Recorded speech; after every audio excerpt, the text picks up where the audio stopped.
we're so happy to be here with, I think, kind of a like-minded group to talk about all these issues. My background is, like Warren's, in traditional investing initially. So I worked as an investor at Bain Capital on the private equity side, investing mostly in tech and industrial and consumer companies. And then worked with Warren over in Hong Kong. We did some work in Australia. We were out there, but in 2015, I think the big part of this story, of my story, is started working on Bain Capital's social impact fund. So the former governor of Massachusetts, Deval Patrick, when he left office, he joined Bain to launch an impact fund. Exactly what that meant was to be determined, whether that be debt or equity, international or domestic, what sectors, how do we measure impact? All these questions were kind of outstanding. And so Warren and I both got to work on the founding team there and building out that group, what eventually became a $400 million social impact fund focused on companies in the US in areas like sustainability or in areas like health and wellness. And then I spent the last year and a half or so getting to work with Warren on this book. Warren will describe. I'll say the most important part about my story, though, is that it all starts in Connecticut. I grew up in New Canaan. My parents were in Madison for a long time. So I haven't lived there in a couple of years, but it's near and dear to my heart. And my name is Warren Valdmanis. I basically did everything that Michael did, just longer. Hence my gray hair. I've never heard that one, Warren. That's good. I like that. Yeah. It's true. And basically, I've been an impact investor for about the same amount of time as Michael. When Governor Patrick asked me to join Bain Capital's efforts to build a fund that was focused on stakeholders, I was deeply suspicious of the idea that the word social went anywhere close to the word, capitalism or investor or business. I did it mostly because I liked the idea of a challenge, and I liked the idea of working with Governor Patrick. And I discovered that there's enormous potential at the intersection of the commercial and the social, so much so that I decided to go off and copy Governor Patrick and launch my own fund, which I did actually a year ago today. I launched a business called 2 Sigma Impact, which is a social impact fund focused on investing in companies who invest in workers. And so anyway, I've sort of changed my life. And I was saying earlier that Raj Sisodia came and spoke at one of our lunches early on at Bain Capital Double Impact, which was really fascinating. And I got to learn about conscious capitalism, and I am a deep admirer of your organization. And this is our second time speaking to a group. We spoke to the group up in Maine about a month ago, and we're really delighted to be chatting with you today. And mostly want to have a conversation, but I think maybe what I'll do is I'll start by just introducing the themes that are in the book. And then Michael could take that for a couple of minutes, and we can sort of turn to your questions. But hopefully, some of the things we say in the next sort of 8 or 10 minutes will spark some ideas and maybe some debate. And we love being challenged on any of the ideas that we describe here. So I think some of this stuff is clearly going to be, I think, close to your heart. So we too believe that capitalism can be a force for good. In fact, if you look back at capitalism over the last 250 or so years, a lot of great things have happened. So in the 3 millennia leading up to 1750, GDP per capita grew just about 0%. Since then, global GDP per capita has increased by 37 times. We've lifted over 1 billion people out of poverty in the last 25 years alone. So capitalism has done some amazing things. But as practiced over the last, I'd say about 40 years, particularly here in America, it has gone dangerously off track and produced some very distorted results. So one of the statistics we describe in the book is in Boston, in the town where Michael and I work together, the life expectancy gap between an adjacent rich and poor neighborhood, the Back Bay and Roxbury, guess what the life expectancy gap is? Anyone have any guesses? Most people guess, 10 years, 15 years. The answer is 32 years, which is a shocking result. And when you look at the root causes of that, there are many root causes of that, but a lot of them have to do with the way capitalism is practiced in Boston and in America more broadly. And by the way, that statistic is high in Boston, but it's high in lots of cities across the United States. And so when you sort of wonder why is there a thing called the conscious capitalism or impact investing or CSR, ESG, there are all kinds of really good reasons. But the question that we try to ask in Accountable is, what's the root cause that these different efforts are trying to address? And for us, a lot of what gets missed in the literature around capitalist reform, stories of virtuous CEOs or books like Piketty's book about, inequality. In Piketty's book, by the way, the corporation is mentioned about the same amount of times as the French Revolution. So most people don't focus on the corporation as the sort of the fundamental unit of capitalism. But if you think of how you spent your day and the number of times you interacted with the Fortune 500 corporations, whether you wanted to or not, the corporation is an incredibly powerful organization, and it's getting more powerful by the day. And the corporation today is largely rudderless, because as it's gotten bigger and more powerful, its ownership has also gotten more dispersed and more intermediated. And so that the values that are often attributable to small and medium-sized businesses, where where the founders sort of there and in charge of things, don't exist for large corporations. We start our book with a description of a socially responsible strip mine.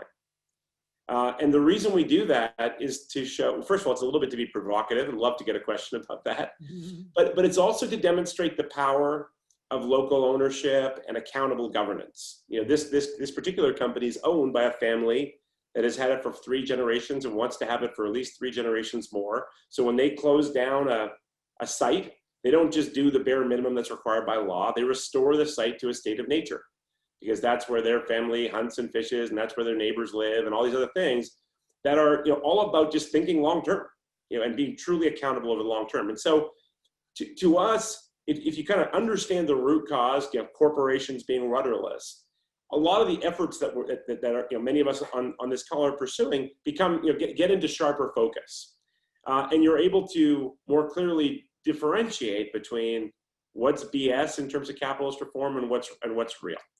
And before I hand it over to Michael, one of the things that we're really, both excited about and concerned about is that in this era of COVID and massive change, there's so much potential for good that could come out of that. But there's also a lot of potential for more cynicism and deepened and more ingrained cynicism about capitalism and corporations, if all of the good intentions that are being kicked around out there publicly don't turn into lasting results. So Accountable asked the question, how do you do that? And maybe Michael, I'll turn it over to you to sort of describe a little bit more kind of the, at least our view of the answer. Yeah, thank you for that. I mean, I think one of the very interesting things about working in this area, thinking about conscious capitalism today, is in many ways it can feel like that we've already won the battle of ideas. The Business Roundtable, their statement last summer defined the purpose of a corporation to be serving all the stakeholders. This followed last December with the World Economic Forum with what they called the Davos Manifesto. So the same thing, the purpose of corporations is to create shared value for all stakeholders, very in line with kind of the conscious capitalism mindset. And today, if you go out and you poll CEOs, we found this research for our book, if you take a survey of CEOs, other business leaders, and you say, is serving stakeholders beyond shareholders important? That 9 out of 10 will say, yes, of course, we serve all stakeholders. We don't just serve shareholders. And so the risk here, I think, and something we try to reveal in the book, the risk here is that we're winning the battle of ideas, but we're losing the war of substantive action. There's a couple studies that came out just in the last month, I think purely in the last 4 weeks, show that while a lot of folks are willing to commit to these principles, to talk, the good talk on these sorts of ideals, that it's much harder for them to actually follow through. So 2 studies I'll point to. One is looking at the United Nations Principles for Responsible Investment. The Principles for Responsible Investment, the PRI as it's called, are a set of 6 principles that say something roughly like, I care about ESG, I care about stakeholders, I'm going to factor that into the way I invest, I'm going to try and get other people to think about these issues as well. Those sorts of kind of broad general statements about caring about ESG, caring about stakeholders. Researchers went through this summer because it's been phenomenal the amount of success that the UN PRI has had. $90 trillion are now committed to the United Nations Principles for Responsible Investment. But researchers this summer, a fellow named Aaron Yoon out of University of out of Kellogg in Chicago, he looked and tried to see, like, what's the difference between investors who have committed to these principles and those who have not, or what's the difference between investors before they commit to the principles and after. And as you could probably guess, based off my windup, he found no difference between investors who have signed on to the principles and those who haven't. No difference whether you've committed these principles or not. The same thing has happened with the Business Roundtable. Last summer, they make this big statement. This summer, a group of researchers out of Cambridge and out of a consulting firm called KKS Advisors, they went through and they tried to see what's the difference between companies that have signed on to the statement and those who have not, and again, could find no difference. And so, I think Warren and I worry a lot that we're winning the battle of ideas, losing the war of substantive action. And the reason is, and this will come as no surprise given the title of our book, the reason is we are not able to hold these CEOs, these investors accountable for the commitments they're making. We think, now I'll just briefly outline kind of the way we think we could be able to do that, and then we can dive into any one of these areas more in the book. Because we identify all these different big trends that are happening in the world of kind of responsible investing, responsible capitalism. Things like the impact investing movement, where both Warren and I have worked, trying to invest both financial return and social environmental impact. We look at things like the divestment movement. There's now $13 trillion that have committed to divesting from oil and gas. Huge fights happening on college campuses today around that. We look at corporate philanthropy, corporate social responsibility, the growth in ESG, the growth in corporate purpose. And it's that last one that I think I'd start with for our solution. Because if you go back to the history of the corporation, if you wanted to incorporate in America 200 years ago, 250 years ago, you have to go to your state legislature.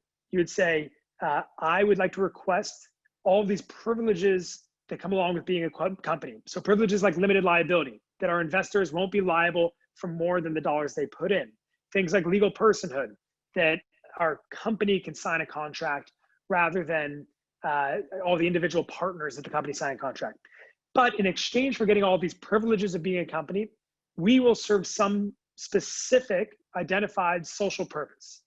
So for example, we talk about, there's a railroad that said, the purpose we serve is Boston needs a lot of granite for all of its building. A lot of granite is inland. It's going to take a lot of capital to build this railroad. And so we're going to create this company so that we can serve this purpose of helping Boston to develop by bringing in granite. And that is so important to you, legislators sitting in Boston, that you're going to grant me those privileges, yes or no. And the interesting thing is that over the last 250 years, we still have articles of incorporation that still have a section called purpose. But the idea of serving a purpose has become so watered down that in most articles of incorporation today, almost all of them, they have some version of the same refrain, which is to do what is lawful in the state of Delaware, or the state of Connecticut, or something like that. Any sense of deeper purpose has been totally washed out. So we think the first part of our solution is we need to bring purpose back to the center of corporations.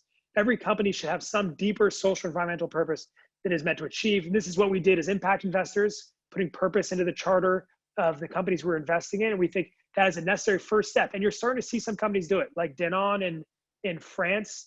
They've become a public benefit corporation, the French equivalent, where they say our purpose is to deliver health through food to as many people as possible. This is the parent company of like yogurt brand Danone, for instance.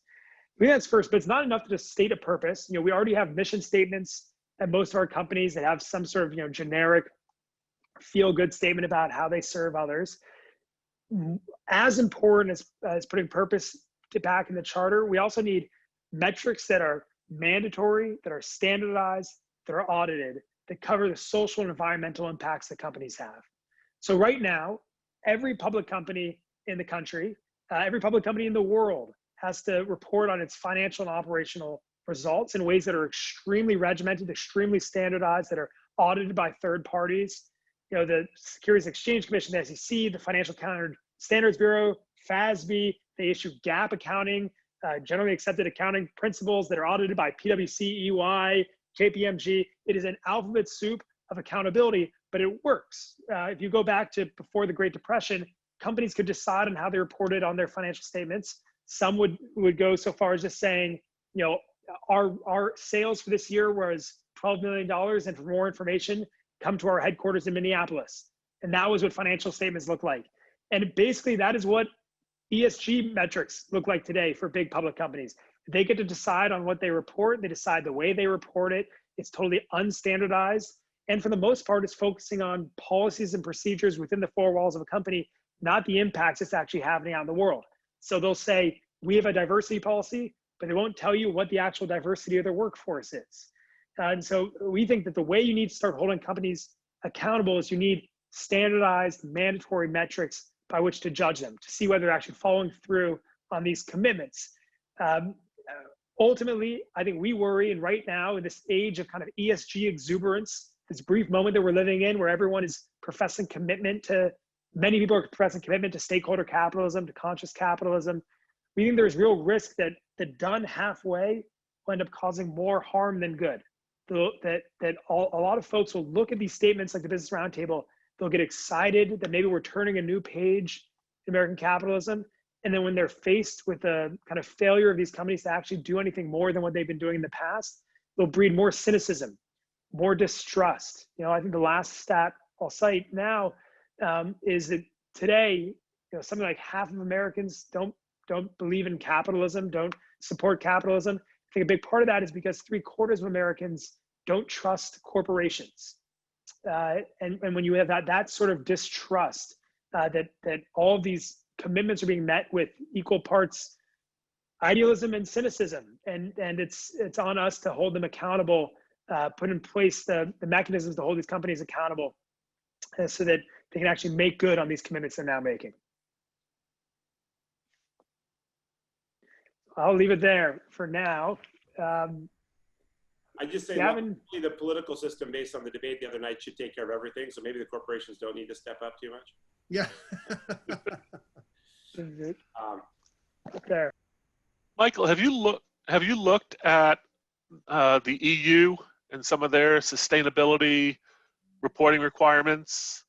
I know I was looking at a company that has a headquarters in the US, but they're a French company. And when I was doing research on them, they had all these metrics on the sustainability of their factories and their hiring practices. And I think that's pretty standard in Europe. Yeah. Have you looked at those companies and how that could be brought to the US? Absolutely. One of the easy things about writing about this subject in America is you can just look at what's happening in Europe and predict that that's what will happen to me in the US 5 years from now. It tends to be relatively true, especially on sustainability issues. You see it, for example, in oil and gas companies, that a lot of the transformations that have happened of oil and gas companies committing to carbon reductions targets, investing in renewable energy, that a lot of it was happening in Europe, you know, 10 years ago started happening in the US, 5 years ago, what's happening today will hopefully happen 5 years from now. On the metrics specifically, yes, so two big things.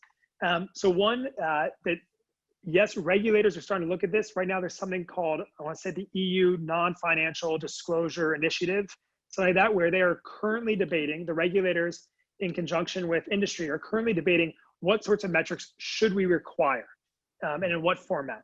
And I think that's the exact, it's not to be seen exactly how that will turn out, but that is exactly the sort of standardization, mandatory audit metrics that we would hope to see in the US. And one thing we've seen, for example, in data privacy, you were seeing a lot of this maybe like a year ago, 2 years ago, and this is a big topic of discussion. But as you get a patchwork of different countries requiring different amounts of data privacy protections, for instance, you start to see big global corporations start to ask regulators, like, please give us just a single set of requirements that we can do kind of worldwide. And so I think my hope partly also is that as these sorts of requirements get stricter in Europe, you're gonna start to see US companies just comply with them voluntarily. And then ultimately, you know, regulators in the US will follow. The other thing I'd point to in Europe, so there's some promise, some hope that you're starting to see regulators lead the way. You're also seeing a big difference between, you know, I referenced the Business Roundtable statement and I referenced the World Economic Forum, Davos Manifesto. In many ways, exactly similar sorts of pronouncements about serving stakeholders. You know, slightly different company sets. Davos Manifesto is a global set of companies a lot of them headquartered in Europe. And interestingly, this year, just in the last month, the World Economic Forum followed up this manifesto from last December with a report they called Toward a Common Set of Metrics, or measuring outcomes toward a common set of metrics, something like that, where they recommended, they brought together the 4 big accounting firms, KPMG, PwC, EY, Deloitte, I think was the 4th one, and they put together what they would recommend the common set of metrics all companies should report on. Now, Warren, I'm going to kick it over to you, because one thing that I know Warren doesn't like about a lot of this is like their common set of metrics was like a 50-page long document that goes deep into detail of, all right, if you're this type of company in this type of industry, here's the 5 different ways you should think about reporting on your carbon emissions. But yeah, I mean, I just say Michael's point is a hopeful one. The idea that we follow Europe by 5 years and everything, unless we don't, by the way, like in healthcare where we didn't. But I would just say that it's funny. One other observation about Europe. I'll go to metrics. When we present this stuff to Europeans, when we present this stuff to Americans mostly, we're like leftist insurgents. And when we present it to Europeans, we're like proto-fascists. Like the idea that capitalism is great, it just needs to be tweaked. In Europe, it's like they're a lot closer to the pitchforks than we are. Anyway, just an observation. But what is interesting is the metrics problem, as Michael describes it. We had a partnership with an early mover impact fund on our first deal, and we said, okay, so how are we going to measure? It was a gym business. We were trying to deliver health through fitness, and so this was the whole idea: deliver gyms to underserved communities so that we could help these communities that were obesity and diabetes stuff were rife. Help with that. And they showed up with literally a 45 metric thing. They said, okay, we'll just get all these metrics, and then we'll just look at this page every board meeting, and that should be fine, right? And to which we responded, that seems really hard to manage.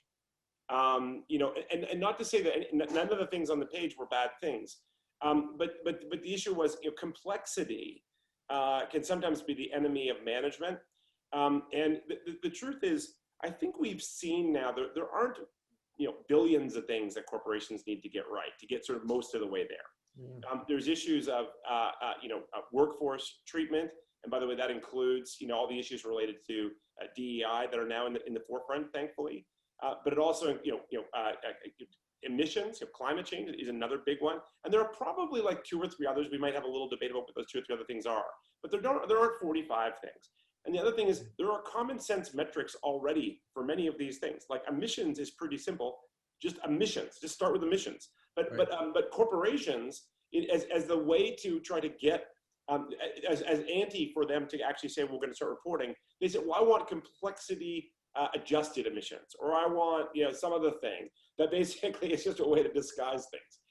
And so anyway, this metrics thing is a real big mess. At least the Europeans are trying. We're not even trying. BRT comes out and says, oh, we care about stakeholders, and then what do they do next? Nothing. So anyway. Yeah, well, that was one of the questions in chat around the burden of these, these standards, and for big companies like you guys used to playing with, it's part of the operating system, but for small organizations, it's almost unbearable, Forget the 45 page, it can barely deliver 1 page. So I think what do you think? Yeah. Well, I was just going to say, I think smaller corporations start closer to the truth a lot of the time, and so maybe whatever regulatory burdens required for larger companies could be lighter on smaller companies. I do think founder ownership and just more concentrated, more local ownership generally leads to better accountability, because your neighbors are the people that that are directly affected by the things you do, whereas with large multinational corporations, that same calculus doesn't exist. But I would say that in general, government, if you think about financial reporting, FASB, that was generated by, FASB was created by the private sector, and innovations to FASB continue to be generated by the private sector. The SEC enforces it. And I wish we could find something like that for ESG metrics, because what we don't need is a government agency creating lots of more boxes to check. What we need is some basic measurements that can be applied across all companies that people can understand, that are common sense. There was it's something like, I can't remember, the term was like survey fatigue or metrics fatigue, but we had for a lot of our companies at Bain Capital's Impact Fund, we would have them become B Corps. And so they go through the B Labs assessment, so they become benefit corporations. And I remember I was sitting at the time I was working as like the interim team on corporate development at a composting business in Texas, who had never, until we invested in them, they'd never heard of ESG, sustainability. It's like they were in the business of composting down leaves and grass and selling it as soil. And suddenly we show up with this like 40-page document about them trying to figure out what's the carbon emissions from like the computers they use, and it was just like this crazy thing where we knew a lot of those things didn't matter, right? Anyone knew that all these things were like kind of immaterial to the impact the company had on the world, and yet the problem is when you're trying to create these like long lists of metrics that apply to every company equally. So where we came out oftentimes was, we thought about when you're running a company or when you're investing in a business, like a restaurant, for instance, there are dozens or hundreds of financial metrics you could look at. But in reality, you only ever really look at like 3 or 4. When we'd invest in restaurants, we'd look at, same store sales growth, how much did, for a given restaurant, how much did it grow year over year? We'd look at, gross margins, how much did it make over its cost of goods sold. 3 or 4 simple things. We could just ignore the rest because we knew the rest were not that important. And we tried to take that same framework and apply it to the companies we invested in. Now, to Warren's point, a lot of what we recommend, in the book, we focus on Fortune 500 companies because ultimately we say if there's something broken about capitalism, it must be something broken about our largest companies that dominate our world. And so we try to take a lot of our lessons from what works for smaller companies, in a smaller context, where Warren mentioned this strip mine. It was family owned for generations. The person who was running it was going to hope to pass it on to his kids and his grandkids. And so the idea of externalities just didn't really apply for him, because if he polluted the river, it was his river that he was going to pollute. Now, if you look at a big Fortune 500 company, Rio Tinto is a big example. For them, externalities are very real. If they emit a bunch of carbon in the air, that doesn't show up on their P&L. That doesn't show up for some shareholder across the world. It's not being assessed against them the same way. And so that's why we need these sorts of more rigorous, more standardized audited metrics than you might have in a small company or a local company context. Michael? Because for big companies, it happens. Yeah. May I ask a question? Please. I was going along with what you were saying, which I've witnessed. I became aware of social enterprise about 8 or 9 years ago. And I guess one of the criticisms I had about what I saw was that it was a lot of preaching to the choir. And so everybody that was in the audience was nodding and agreeing, and everything was very nice. But again, to the idea of no change. So what you were mentioning before about, corporations committing to principles and then measuring impact, finding no change, I've witnessed that. And basically, you've come to a cause, and that is because we can't or don't hold corporate leaders or corporations accountable. And so I guess my question is, I just heard us talking about regulators. So one way to establish accountability is through the government and regulation or whatever. But what other ways have you identified that really addresses this issue of how do you hold, one is convincing people that run these corporations and businesses that they should entertain conscious capitalism and social enterprise. And on the other hand, holding them accountable so that they follow through on it. What are some ideas about how you go about doing that, and who does it? Yeah, it's a great question. I think one telling addendum to that story in the Business Roundtable is that shortly after, I think a few weeks after the Business Roundtable issued that statement, the Council of Institutional Investors followed up with their own. So the Business Roundtable represents CEOs, like 181 CEOs signed that statement. The Council of Institutional Investors represents big investment management firms, big pension plans, the BlackRocks, Vanguards of the world. And the Council of Institutional Investors followed up a few weeks after the roundtable statement and said, just a reminder, CEOs work for shareholders. And whatever you're saying about stakeholder value and ESG, that's great, but it can't come out of our pocket. Essentially, that's what they say. They said, accountability to everyone is accountability to no one. You work for stakeholders. Now, and so I'd say one theory would be the problem here is that you actually do have a lot of CEOs, a lot of managers, a lot of business leaders who have realized that investing in their workforce pays off in the long term and treating the environment well is important. But you've got a bunch of shareholders, a bunch of capital holders who are preventing them from actually following through on that and are forcing them to focus on short-term share price, short-term quarterly earnings, that sort of thing. The interesting thing that I found in researching for the book is we started digging into this and we said, it's easy to paint this boogeyman of there's stakeholders against shareholders, and the problem with capitalism over the last 50 years is that stakeholders have been harmed while shareholders profited. We then looked and we did the research. We said, well, who are shareholders in America? Who are the most, who is the median, the typical shareholder in America? And the typical shareholder in America is 50 years old, has $60,000 in a 401k in a retirement fund. They're invested in index funds or broad mutual funds so that they're essentially exposed to the entire global economy. And they can't even access that money for the next 15 years. They'll probably live for another 15 years after that. And so their time horizon is not quarter by quarter. It's like 30 years, decades long. And so then we thought about, maybe we've misdrawn the battle lines of capitalism. It's not shareholders versus stakeholders. It's we've created a system where most shareholders, a vast majority of shareholders, are also being harmed. It's also, shareholders like that I was describing, they get most of their income through their job, and they're also a consumer. They're also a citizen. If a company is shirking its taxes, that's falling on their back.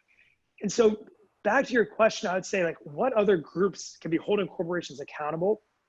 I think what you're just starting to see the beginning of, and this is something that I'm now trying to do in my career, Warren's doing in his career, is you're starting to see investors who are recognizing that the thing that actually serves shareholders is not this quarter by quarter relentless focus on profits.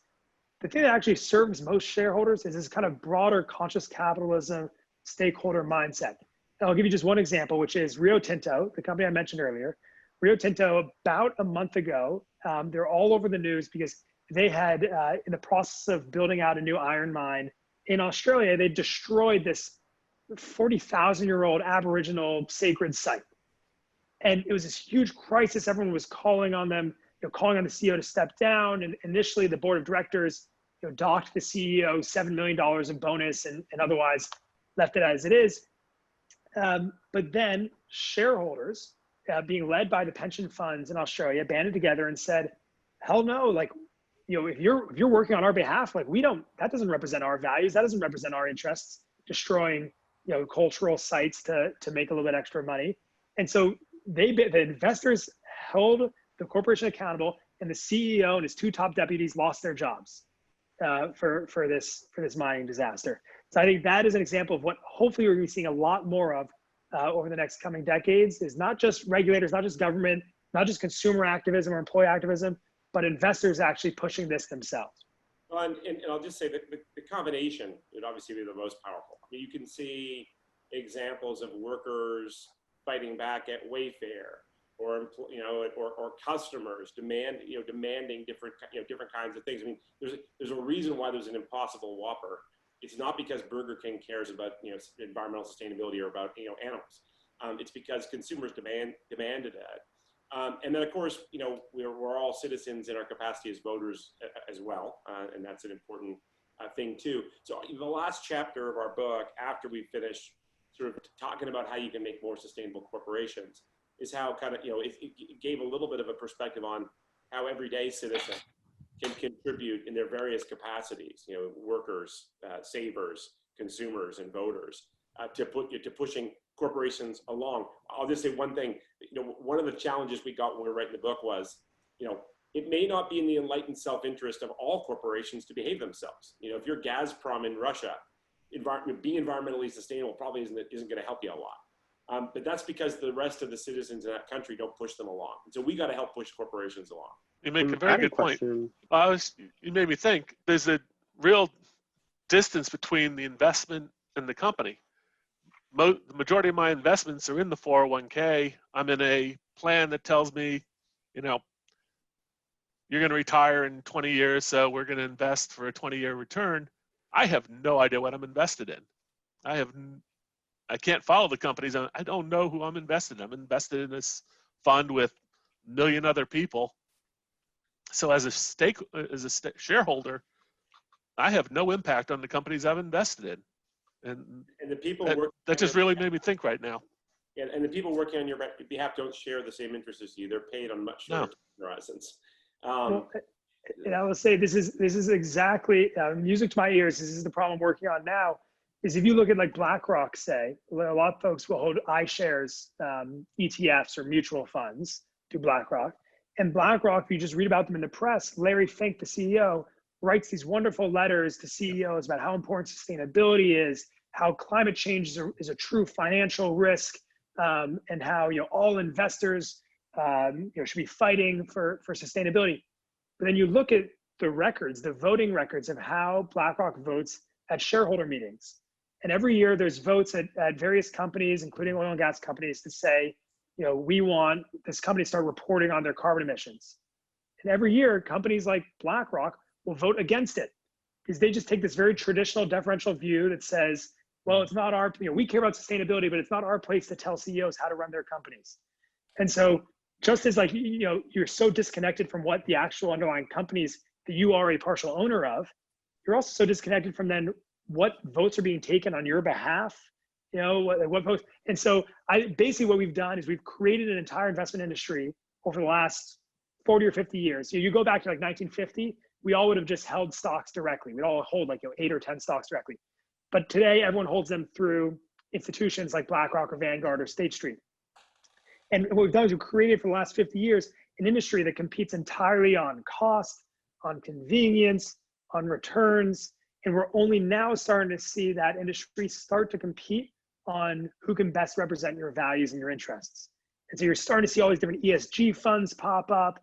Some of them make sense, some of them don't make sense. Like we're in the very early stages of what this is going to look like. But my hope would be, 10 years from now, no one would make an investment in their 401k without also considering these sorts of things, without also having true options that would represent all sorts of different values and interests. And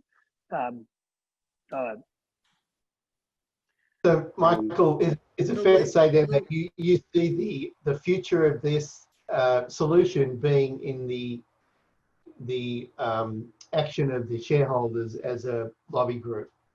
Is that how you see it, given your example of Australia and so on? I would say, as Warren mentioned, like we look at all of our different roles. We're employees, we're consumers, we're voters, and we're investors and savers. And I think all of those have a critical role to play. But in capitalism, the capitalist is king. At the end of the day, the CEO is hired or fired by boards. Boards are elected by shareholders. And so that is going to have an extremely critical role to play. Yeah, Gavin. I think Jaden, were you going to say something? Yeah, I had a question I wanted to ask Michael and Warren. Please. So it's kind of to Warren's earlier point about the private sector kind of leading the charge towards, gap and I guess financial regulation. So I will say also I have no ties to Connecticut. I'm a senior at the University of Florida, so I kind of snuck on this call. But Warren and Michael, I watched your talk at the LSE and it really got me thinking. And so I did some research into GAP and I noticed that it was led primarily by auditors. And so I think there's a lot of talk about, holding corporations accountable and creating a standard set of metrics. But in the similar fashion, or in the way that, auditors kind of led the charge on creating GAP, do you also think that it should be investors who pave the way and create the metrics that, investment firms use? And if so, do you think it should be perhaps stratified across like investment classes? Like, is that a viable path? Does that make sense? An awesome question.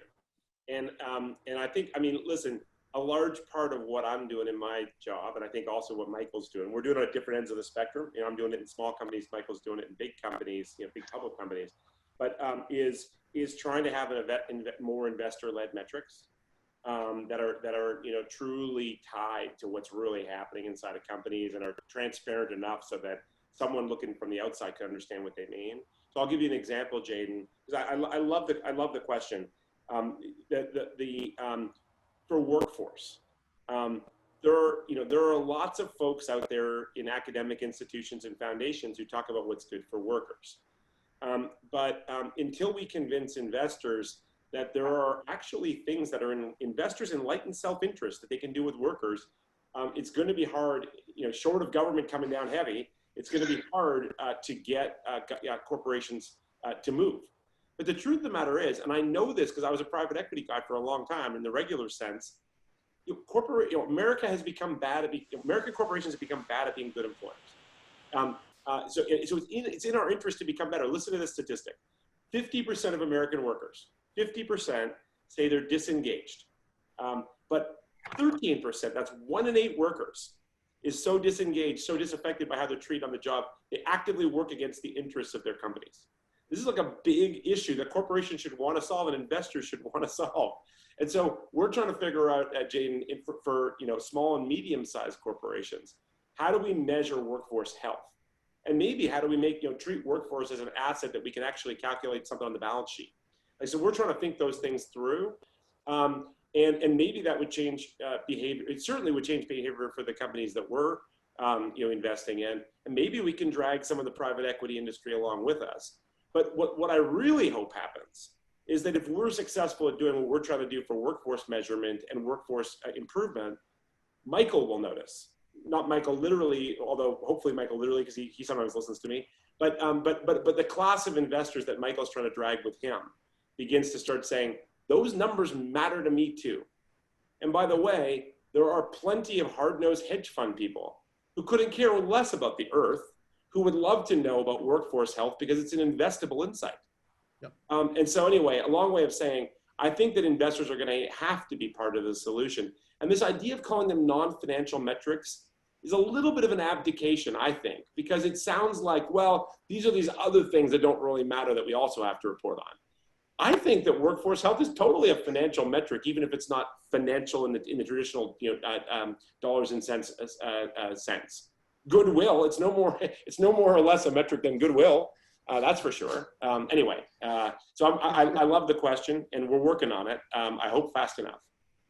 Yeah, I think, yeah, obviously, you know, workforce engagement of everybody at work is the biggest lever that you can pull, you know, to get a company going better. You know, that's leaders, you know, conscious leadership's whole entire job is, you know, getting, you know, everybody focused on, you know, creating a great culture and then getting people focused on the higher purpose and getting everybody motivated and excited and that kind of thing. So that makes a lot of sense. I also wanted to say something about a couple of different things. So one thing is, I'm a big fan of autonomy and people figuring out what needs to be done and doing it their own way. And so I kind of don't like the idea of like imposing a set of stuff, you know, or maybe there's a set of stuff, but you decide to sign up for it. So like the B Corp thing. But on the other hand, I get that the other half of that scale is then do we end up with having, you know, huge numbers of people who are completely fed up with capitalism because people, you know, say all these great things, but don't do anything about it.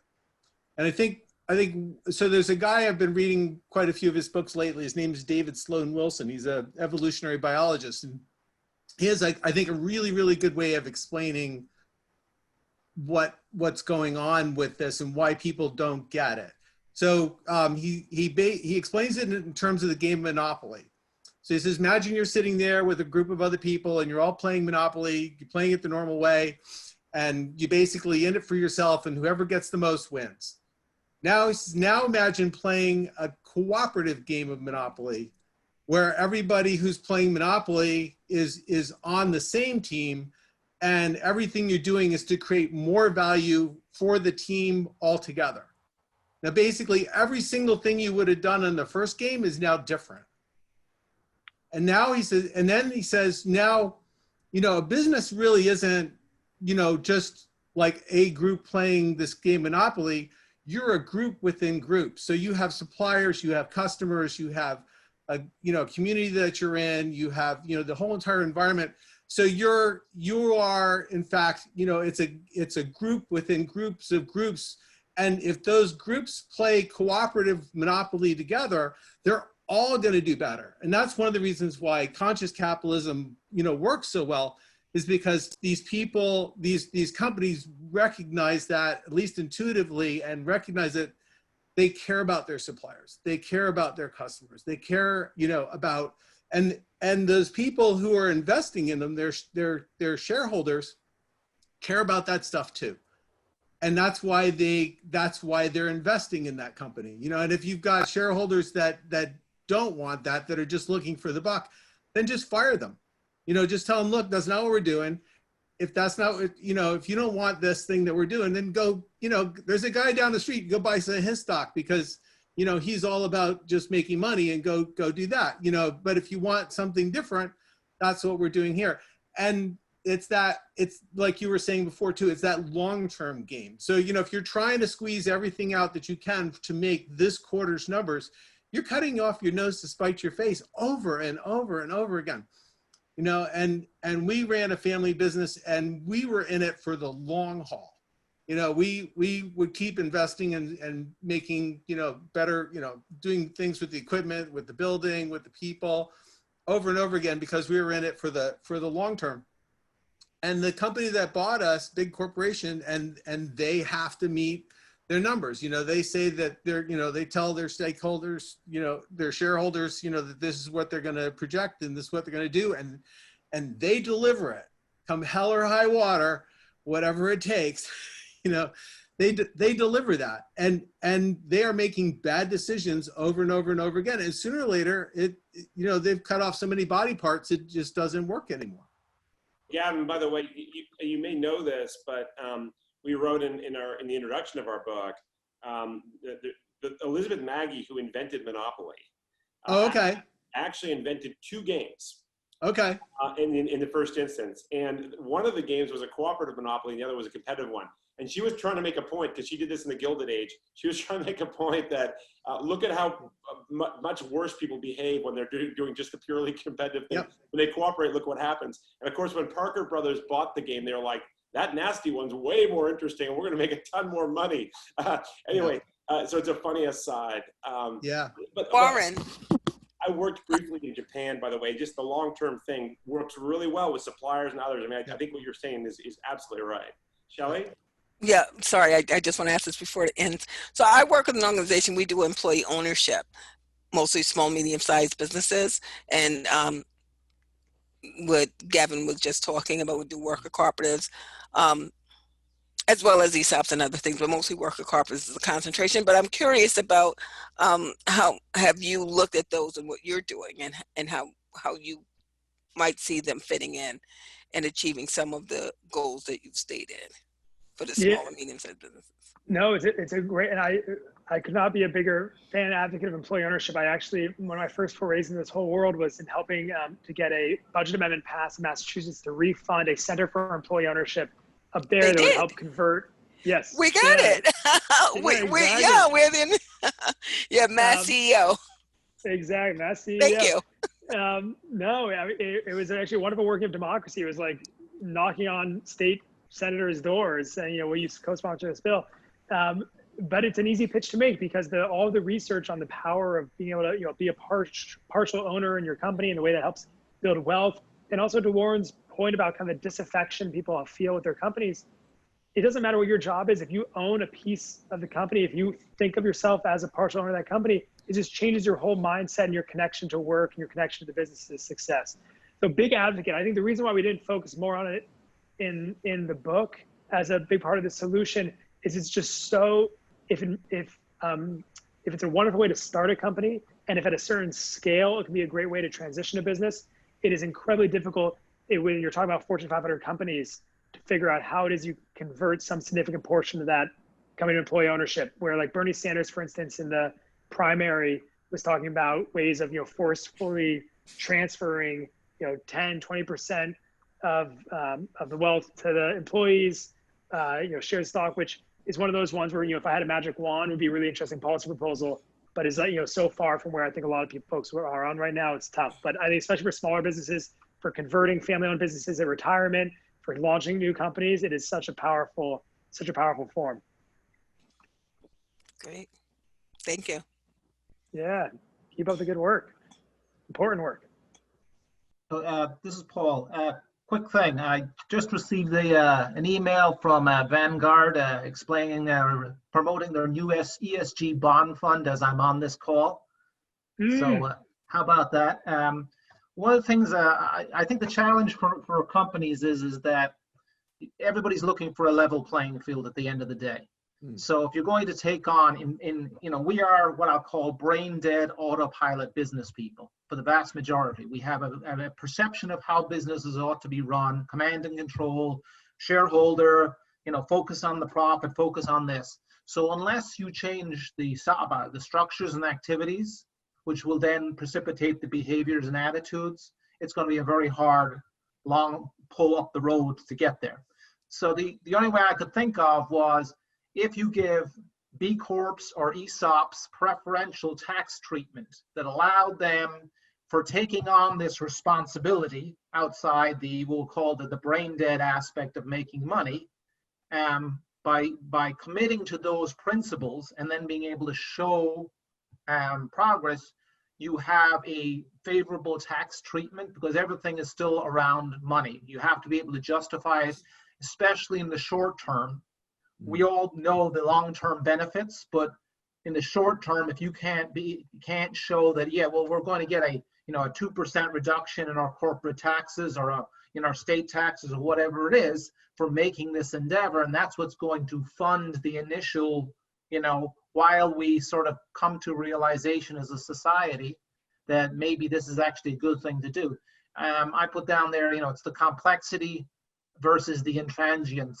It's intransient from the point of shareholders. There is no shareholder group. There are shareholder representatives like Vanguard, but this is a very complex thing to have to undertake. Instead of just having one thing you're targeting 7 or 8 different areas. And for a company that can be, gee, that sounds like a lot of work. I'm having a hard enough time just making payroll next week. Yeah. There was actually the Senate Democrats in 2016 had a very similar idea. It didn't become law, but had a very similar idea, something they called Patriot companies, where if companies hit this kind of checklist of you pay workers well, you don't outsource jobs, et cetera, that you would get $1,500 per employee in a tax break. So very similar idea. You'll create the incentives. I think that part of your question though gets to this trade-off thinking of there must be a financial trade-off at least in the short term in doing the right thing, and we need to incentivize companies to do that. And I actually think it's one problem with the way we've entered into the ESG conversation more broadly. Conscious capitalism, I think, is more centered around people, around workers, around motivations, around sense of belonging, sense of purpose. ESG, for the most part, began with these things like board governance, and then extended to things like carbon emissions or water use, which themselves actually, if there's anything in the broader ESG world that has a trade-off, it's probably something like carbon, where until carbon is priced by the government, it truly is free to release carbon in the atmosphere, and in that way it's almost subsidized by government versus other things you'd be doing. And it's really when you start focusing on things like workers where those sorts of trade-offs disappear. And I think that's what Warren and I would argue is that there's so much that's in the aligned self-interest, especially on the right time scale, that you don't need extra incentives. You don't need extra incentives for it, except in areas like carbon, where until that externality is priced, you always have the incentive to do the wrong thing. Warren, what would you add to that? I would basically just say, look, if you don't have metrics, you don't know what you price. You can't really. If you don't know what people are doing and you don't know what matters, it's really hard. No matter how committed people are to whatever principles, it's really hard to know what's actually happening. So the more of these conversations we have, and the more like I kind of go about my work in impact investing, metrics really are critical. And that's actually not where I started, but I really do think that is. And once you know them, once you understand the metrics you're trying to drive, You can figure out which parts of them should be incentivized or taxed, by government, and you can figure out which ones are in the enlightened self-interest of companies. But at the end of the day, I feel like, I'm really glad that this chapter is thriving. I'm really glad that there are things like conscious capitalism out there, because we've got to seize this moment. Like, this is a really, really important moment. We need more companies to put their missions into their charters. We need more work on common and mandatory standards. And we, all of us, need to continue to act out our values as best we can in our various capacities: consumers, workers, voters, and savers. Anyway, thank you for having us today. I know we've gone over time, but I could sit here and talk with you guys for like a million years. I love it. Thanks, Warren. Yeah, that was a great wrap up, and appreciate you being able to put a bow on that. And really, there's so much here to talk about, and an hour goes fast, but really appreciate your sharing it with us and sharing your big ideas. And it's funny how often Monopoly comes up as a tool for that. But just before we wrap up, I know we're going a little bit over this week, but next week we have Mariana Milkus sharing some great ideas about remote work and being an entrepreneur. And I think as we all sit in the two-dimensional world of Zoom, we can all benefit from how we can improve how we do what we do, the tools we use, and so on. So welcome you all to join us next week. And I just throw in too that she's very focused on culture and engaging people in a remote work environment and that kind of thing. So a lot of what we were just talking about, that big lever that makes a big difference.